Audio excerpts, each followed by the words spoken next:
man. Detroit versus everybody, man. Detroit, we rep the hardest, man. We gain the hardest. You know what it is, man. Detroit, CJ, holla at your boy when we get home. Don't forget to check out our sponsor, The Health Blaze, at thehealthblaze.com. 100% all natural products from lotions, soaps, foot soaks, bath bombs, and much, much more. Use the promo code Goodfella1Boxing. Tell them your boy CJ Goodfella sent you. Get 18% off. We out. All right, I'm going to do my final 2020 pound for pound list. And this is my list. And I'm going to tell you the criteria. I'm going to explain why thoroughly a particular fighter is on my pound for pound list. So let's get to it. Hit that subscribe button, bell icon button, share the video. Appreciate the love, support everybody showing the channel. Best way to support the channel and donate is share the video. Hit that subscribe button, bell icon button. I'm not paid, and I understand what pound for pound mean. And the originate with the pound for pound list was forced because the heavyweight division was so dominant that the lower weight classes wasn't getting the, pageantry that they deserve. So they created the pound for pound channel, the pound for pound list. So what you understand is heavyweight cannot be pound for pound. So if you have a list that has a current heavyweight pound for pound, it's not valid. So any of these writers out here who put pound for pound, they just let you know they don't know shit about boxing. Why would you rank a fighter that's heavyweight pound for pound? That makes no sense. Pound for pound. I'm stronger than you pound for pound. So if I bench press 320 and I'm 160 and you bench 320 and you 320 pound for pound, that's all you could bench pound for pound, I'm stronger than you. So if you see Usyk on somebody's pound for pound list, it's not valid. So the ring, they don't know what the fuck they doing. Pound for pound list is for fighters that move up or move down and compete at a high level and win world championship belts. All right? Or for lower weight class who dominate. So some people might say, well, Marvin Hagler shouldn't have been pound for pound. Hey, he wasn't an exception to the rule. He dominated. He didn't have to move up and move down. Joe Calzaghe didn't have to really move up and move down. I think he moved up at the end. So that's one thing. And also, we talking about pound for pound. It's just not about skills. Just not about domination. Also, you got to have notoriety. You got to be popular. People got to see you. So people go over here and say, Chris John, for example, he pound for pound number whatever. Most Americans, most people that's in boxing don't even know who the hell he is. So you have to have some notoriety to be on this list, right? Your country got to need to know who you are. But, we can start from bottom to top. Number 10, I think I had Teofimo Lopez at number 10. He beat Lomachenko, a guy that people had as high as number 1, which he didn't deserve to be number 1. But he did fit the criteria. He moved up in weight. He has some amount of popularity. He did dominate his opponent, so I do understand it. But then again, he didn't really have that big win on his resume, which a lot of these guys don't have that big, Roy Jones beating James Toney type of win. They didn't have that victory on their resume.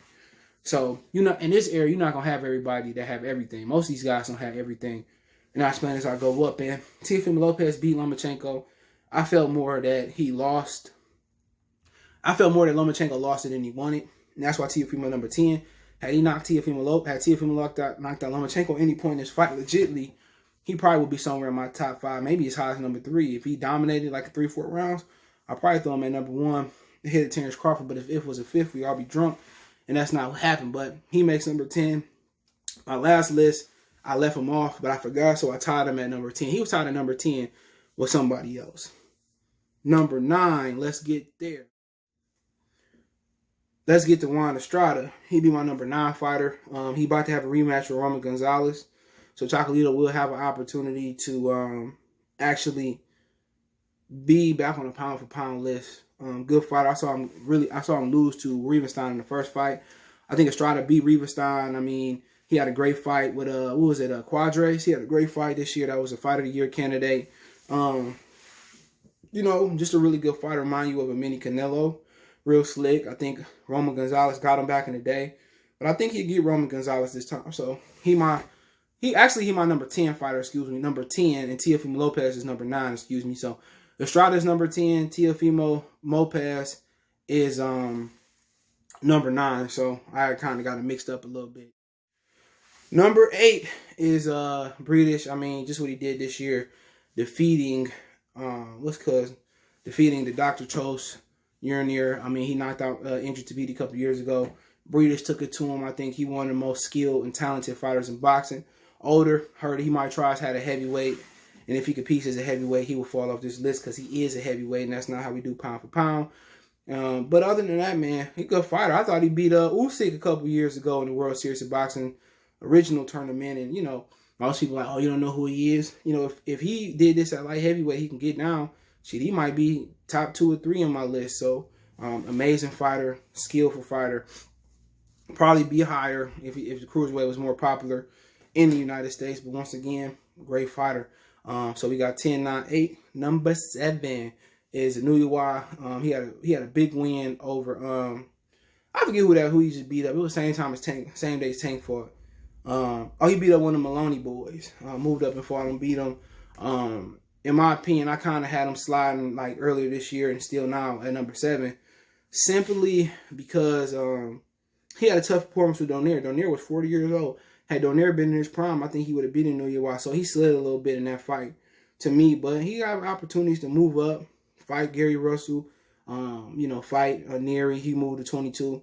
So he have a lot of opportunities. And then there's a fight versus Casamore who could really boost him in my pound for pound list. But at one point he was in like my top 5. But after the Donaire fight, I just felt that I didn't feel like that was a pound for pound top 5 performance. But you're gonna have bad days, but he slid a little bit in my opinion, man. So number 7, I got a Notoriety. Number 6 is Josh Taylor. I think he's one of the best fighters in the world. I think he'd do well if he go up to welterweight. But then again, to validate him to probably crack my top 5, he would have to beat Jose Ramirez. And most people think that's a tough fight. I think all unification fights are tough. Ramirez is a good fighter, high stamina, good chin. So it should be an interesting fight. But I do trust Josh Taylor. The Scott fighter will get it done. But I mean, unified. You know what I'm saying? He even offered to go down to 35 and fight for undisputed versus Teofimo Lopez, which I don't think was gonna happen. But kind of got short arms but good skills. A guy that's a switch hitter, called him the White Crawford, not as slick, but he can go to the body, move his head a little bit. So to me, if he unify 140 pounds and become undisputed, then I gotta move him over a couple guys I got ahead of him from PBC. So I think fabulous fighter. I wouldn't put it past him. He could make some noise to get a world title at 147, but he really just bullied Regis Prograis last year and just donkey walked him. But let's go to number 5. We got Jermell Charlo, 3-belt unified champion. I think he was the ring champion. I don't know if they gave him the ring belt, but definitely unified champion. I think he my fighter of the year. He had a tough fight with Rosario, and that's what unification bouts are supposed to be about. Supposed to be about tough fights. He willed his way through it. He ate some good shots, and he ended up beating Jason Rosario. So he number 5 on my list. Great skills. He is my fighter of the year. You can make a case that he's better than number 4 right now. So number 4 is Errol Spence on my list. Despite the ducking and dodging, gotta respect it. Unified champion at one of the most, I would say, prominent constipated divisions at 147. He had a fabulous comeback. Definitely comeback story of the year. Dominating Danny Garcia like never before. That's Amazon.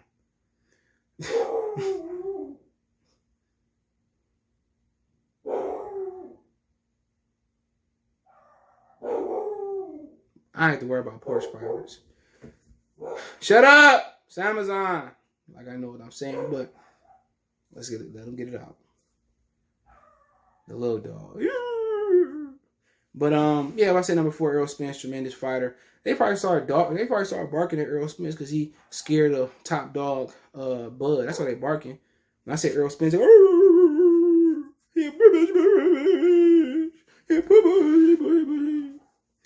that's they barking. Pussy. But he number 4. Even though he won't fight Crawford. If he want to fight Canelo and lose, he drop off my list. If you move up and beat Canelo, I got to put him out number 1. If he move up and beat Jermell somehow, they fight, he number 1. But that's number 4. Number 3 on my list, my boy, my man's, my guy, Arthur Beterbiev. I don't see nobody on this list whooping him. I don't see nobody whooping him unless Father Time kick in. But name me somebody on this list who made another world champion retire and beat him into retirement. Gosvick was Uslik, whatever you call him, was 28, 29 years old. Let me know a time when Canelo, when Errol Spence, when Terrence Crawford made somebody retire in their prime. Now, name me a time. This dude made a top fighter, and most of you niggas who don't know nothing about boxing said Gusevich was going to beat Artur Beterbiev. Artur Beterbiev is the most exciting fighter in boxing going. He got power, he got skills, he willing to slug it out and touch the chin. So, Beterbiev is the best fighter, my favorite fighter to watch fight other than Terrence Crawford. And a few other guys. I like wrestling Jamel. No more boring Jamel fights since Derrick James. But probably Beterbiev is my favorite fighter to watch, just from an action-packed point of view. He had one boring fight against my man. He won that IBF versus, but unified light heavyweight belt fighter. He willing to fight. Beaver willing to fight anybody, anytime, any place. But shout out to Beterbiev. He number 3 on my list, and I don't care if you don't like it. Number 2 is Canelo Alvarez with an asterisk. Asterisk is for the drug test, but also more of an asterisk for, basically draining guys. And, it's no doubt he got the best resume on surface, but he blew up versus Canelo. He blew up versus Cotto. Barely beat Cotto. He had open scoring versus Trout, barely won that. Got outboxed 12 rounds by Floyd Mayweather. Most people believe he bribed Lara, you know what I'm saying? Went to 64.5 and went 12 without hurting and knocking down Chavez Jr. Had a rehydration clause on Rocky Fielding. Just beat Callum Smith. Ooh, okay. Had 2 controversial fights in most people's opinion versus Triple G. So, like I said before, not impressed with Canelo Alvarez once you dig deeper in his resume. He always got some type of stipulation, but he's done more than everybody we named on this list. Probably gonna name on this list from my eye point. But if he beat these dudes fair and square without the benefit of the reps and, stipulations, I would probably put him number 1. But if he was Devontae, if his name was Terrence Crawford, he'd have 10 losses, if he was a brother fighting the way he fought. But number 1, still on top, like he afraid of the drop, has Canelo Alvarez put every belt together and become undisputed? No. Has Terrence Crawford needed stipulations to beat guys? No. Has Terrence Crawford stopped guys in top fights, regardless how you feel? He stopped Ricky Burns when he was an unknown. He stopped Gamboa. That was the top fighter. Mikey Garcia didn't want to fight that Earl couldn't stop.